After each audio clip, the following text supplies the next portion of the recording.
What kind of world forces a woman to give birth on an auction block? The question slammed through the July heat as Felicity Orman's scream ripped across the dusty square of Coolidge, Texas. Her knees buckled on the rough wooden platform, sweat and fear pouring down her face, while another contraction crushed her breath. The once fine dress she wore clung to her trembling body, soaked through with the unmistakable signs that her baby was coming now. Not later, not somewhere safe. Here, in front of everyone. "Proceed with the bidding," Augustus Fletcher barked, his beefy hand clamping onto her arm. The wealthiest cattle baron in Lamar County looked more annoyed than concerned as Felicity cried out again. "$30 for this house girl!" Fletcher shouted, trained as a lady's maid. "Comes with extra skills, if you catch my meaning." His laughter exploded across the crowd, but Felicity only clung to the splintered edge of the platform, trying to breathe through the pain. She was 20 years old, and already felt twice that. Her vision blurred as she looked out at the sea of faces, curious, greedy, uncaring. A few women turned away in shame. The men did not. "$35!" someone shouted. "$40!" Another contraction ripped through her. Felicity folded forward, gasping, her belly tightening like iron straps were crushing her. "This can't be happening," she whispered, tears streaking her dusty cheeks. "Please, please, no." But it was happening. Her master had died 6 months ago. His widow had promised her freedom. Then came the debts. Then the auctions. And the man who said he loved her, the father of her unborn child, he promised he'd come back to buy her freedom. He never did. Now her baby was coming into a world that did not even consider them human. "$50!" a gravelly voice called. The crowd shifted, surprised. Felicity lifted her head weakly as a tall figure stepped forward. His coat was worn, but his stance carried strength. A dark-brimmed hat shadowed his face, but the metal star pinned to his vest glinted in the sunlight. A lawman. "50, he repeated, "and that offer stands." Quote. Fletcher raised an eyebrow. "Didn't know you were buy-in, servants, Marshal Ainsworth." "I'm not." The marshal's voice was calm, steady. "But selling a woman in labor is about the most unjust thing I've seen in a long time."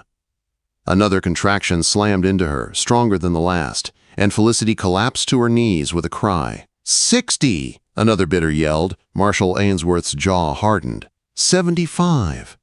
$80. $100, the marshal said firmly. "Final offer." The whole square fell silent. $100 was more than months of pay for most men. Fletcher hesitated only a moment before snapping, "Sold! Cash only." The marshal was already climbing the steps, counting out the money. When he knelt beside her, his face finally visible, Felicity saw calm gray eyes filled with something she hadn't seen in a long time. Human decency. "Can you stand, ma'am?" he asked gently. I don't think," she groaned as another contraction hit. "The baby, it's coming." Without a second thought, he lifted her into his arms. She felt weightless against him, her breath shaking as she clutched his shirt. "Make way!" he commanded. A few men jeered. "What are you going to do, Marshal?" One called, "Take her to jail for being loud?" Laughter followed them, but the marshal ignored every voice as he carried her to a waiting horse. "Hold on," he murmured in her ear. "I'm getting you someplace safe." Her head rested against his chest as he mounted behind her, strong arms holding her steady while the horse began to move. "Why?" she managed between gasps. "Why would you do this?" Quote, "No child should be born on an auction block," he said. "And no woman should be treated that way." The rhythm of the horse made her contractions come harder. She bit her lip to keep from screaming again. She felt his grip tighten protectively around her trembling body. 20 minutes felt like hours as they rode through a stand of tall cottonwoods toward a small cabin tucked behind the trees. Smoke curled from its chimney, warmth and shelter waiting for them. "My sister's place," he explained as he carried her inside. "She's away visiting family. She won't mind." She didn't even have strength to nod before another cry tore from her throat. "The baby! It's coming now!" He laid her on the bed and hurried to light the fire, heat water, tear linens into strips. "I've delivered calves and foals," he said honestly. "Never a baby. Tell me what to do." Despite the pain, Felicity let out a broken laugh. "Not the same thing, Marshal." "Then help me," he said, kneeling beside her. "I won't let anything happen to you." For the next hours, time spun into a blur of pain, pushing, gasping breaths, and the Marshal's steady voice guiding her. He held her when she shook. He cooled her forehead. He followed every instruction she whispered between contractions. And as the sun dipped low, Felicity felt the final wave of pressure. "It's time," she cried. The Marshal braced himself. "Tell me what to do." She pushed. The world narrowed to pain and effort. And then, a cry. A sharp, beautiful newborn cry. The Marshal lifted a tiny, wriggling baby wrapped in a sheet. "A boy," he said softly. His voice trembled. "You have a son." He placed the small, warm body in her arms. Felicity stared at the child she thought she'd die bringing into the world. "James?" she whispered. "His name is James." The Marshal cleaned up quietly, giving her privacy. When he returned, Felicity looked up at him with tears of gratitude. "Thank you," she said. "I'm Felicity Orman." "Tucker Ainsworth," he replied. "Marshal out of Paris, Texas." She nodded weakly. "You delivered more than justice today, Marshal." A small smile warmed his usually stern features. "Please just call me Tucker." Night settled softly over the cabin. Tucker sat by the fire, keeping watch while mother and child rested. And for the first time in months, Felicity felt safe. She didn't know what tomorrow would bring, but she knew one thing for certain. The Marshal who carried her from the auction block had also carried her into the start of a new life. The morning sun found Felicity waking slowly, her body still weak from the birth, but her mind clearer than it had been in months. Little James slept peacefully beside her, wrapped snugly in the clean sheet Tucker had torn and folded the night before. The quiet crackle of the fire told her the Marshal had been awake long before dawn. Tucker stood near the small stove, stirring a pot of cornmeal mush. When he turned toward her, his gray eyes softened. "You're awake. How do you feel?" "Better," she answered, adjusting her baby in her arms. "Just tired." "That's to be expected." Tucker set the bowl down. "Eat what you can. We'll stay here another day or two. You need to rest before we travel." "Travel?" The word filled her with both relief and fear. What waits for us in Paris?" she asked carefully. "Paperwork," he said simply. "I'm going to sign your freedom documents the moment we get there." Her breath caught. She stared at him as if she hadn't heard correctly. "You're freeing me?" "I never intended to own you," he replied gently. "You'll walk into Paris a free woman, Felicity Orman." The words were almost too big to hold. She blinked back tears. "Why would you do that?" Quote. He sat in the chair near the bed, his voice quiet but firm. "Because it's right, and because you deserve better than what this world has handed you." For a long moment they simply looked at each other, two people from very different worlds, sharing a fragile peace in a small cabin hidden from the cruelty outside. The next 2 days passed in a calm rhythm Felicity had never known. Tucker tended to chores around the place, gathered water, and checked on the horse. Felicity regained her strength, moving slowly but steadily. When she was up and could walk on her own, Tucker placed James in her arms like he was handing her something precious. "You ready?" he asked that morning. "Yes," she said, though her heart fluttered with nerves. He fashioned a sling for James, then helped her mount the horse. He rode behind her, one arm steadying her and the other holding the reins. They set off toward Paris, traveling slowly along the dusty road. The land stretched wide on both sides, rolling hills and cottonwood trees breaking the long miles. Felicity breathed in the open air. After so many months trapped in fear, this freedom felt unreal. Mid-afternoon, they stopped near a creek. Felicity sat on a blanket while James nursed, and Tucker brought her water. He knelt beside her. "How are you feeling?" "Tired," she admitted, "but better every hour."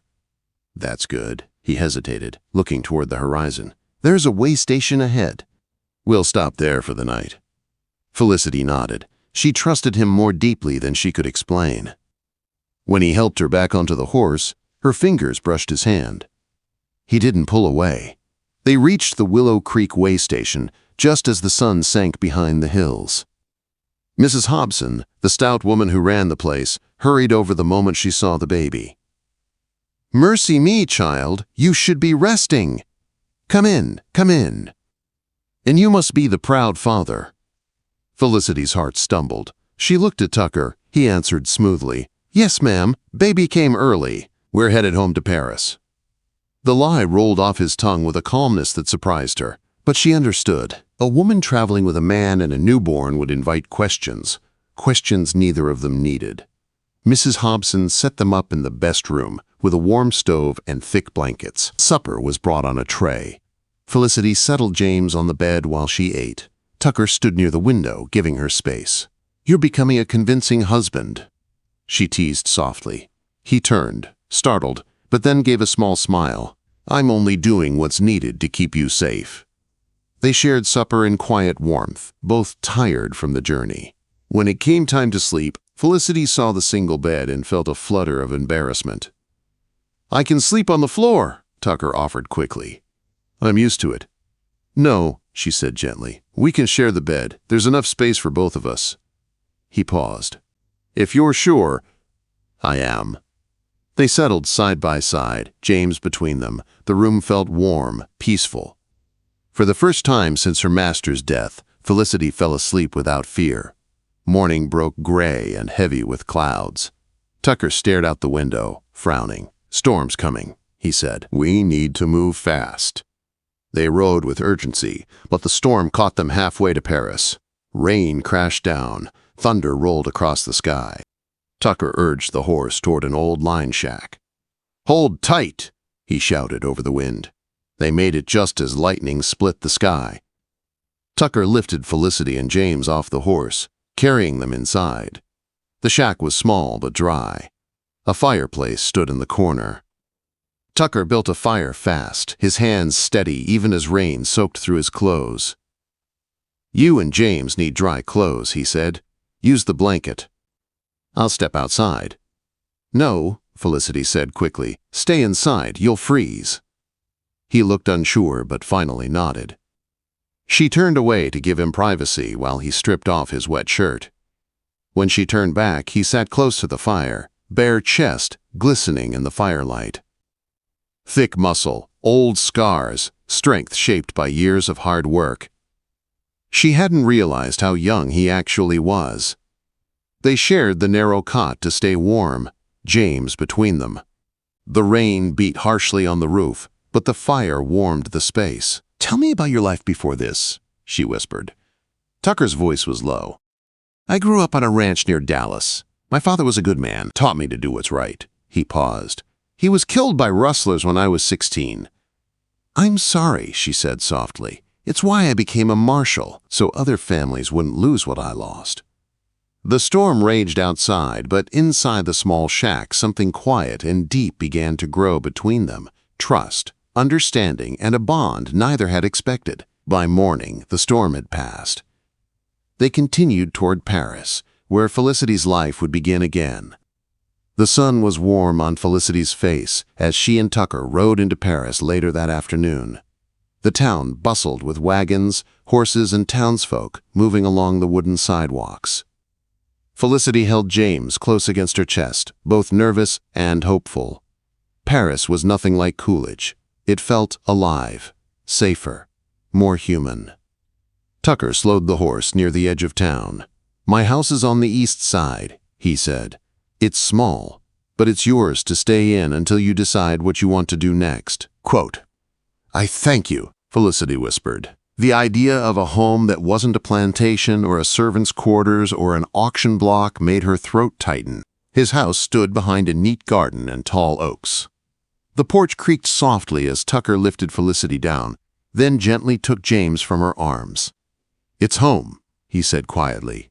The front door opened, and Mrs. Finch, an older woman with sharp eyes, stepped out. Her gaze swept over Felicity, James, and then landed on Tucker with raised brows. "This is Miss Orman," Tucker said calmly. She'll be taking over when you retire." Mrs. Finch's surprise softened just enough to show approval. "Well then, come along. You'll need the upstairs rooms."